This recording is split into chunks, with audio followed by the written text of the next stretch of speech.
Thanks for joining us. I'm Brad Satin with Smart Money Matters. The topic for today, aging and saving with dignity. And we are joined now by Jerrí Hewett Miller. She is with Wealth Horizon. How are you today? I'm doing great, Brad. How are you? I'm doing great. Thanks for being here. This is kind of an uncomfortable discussion that we have to have with family members and I guess even ourselves, but it's an important one. You know, Brad, it is. And it can be very uncomfortable to start facing our own mortality and thinking about the things that we want to do to, frankly, make it easier for our families. You know, we do have family discussions around these issues a lot of times.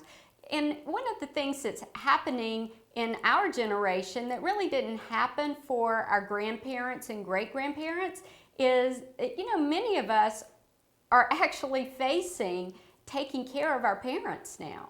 So, you know, we know what it's like, and we do not want to be a burden on our children. So the best thing you can do is start planning now, and then you have a lot more choices. Because there is a way to age with dignity.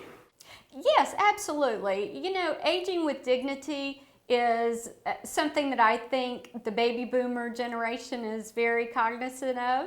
We want to be healthy, we're living longer, we want to have great quality of life, and we want to be able to be as independent as possible for as long as possible.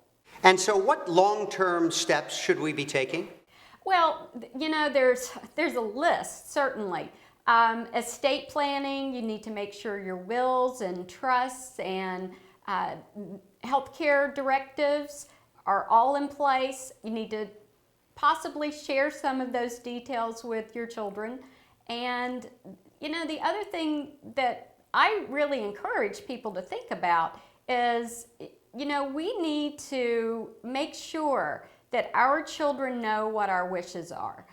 None of us want to be a burden on our children. So if you've gone through actually settling an estate, you know how difficult it can be. So making sure our children know where everything is and just making it as easy as possible for them. Yeah, even I would imagine the little things like knowing passwords, for instance, could be a real challenge later. Is there a good age to have this conversation? You know, I want to start having these conversations with my clients in their 50s. Certainly, you know, 60s, if you haven't had the conversation, you need to have it when you're in your 60s. You know, none of us know what's going to happen, of course. So the earlier the better, but you know, in the 50s, when you're in the decade of your 50s, it is a good time to start sharing some things with your children so they know.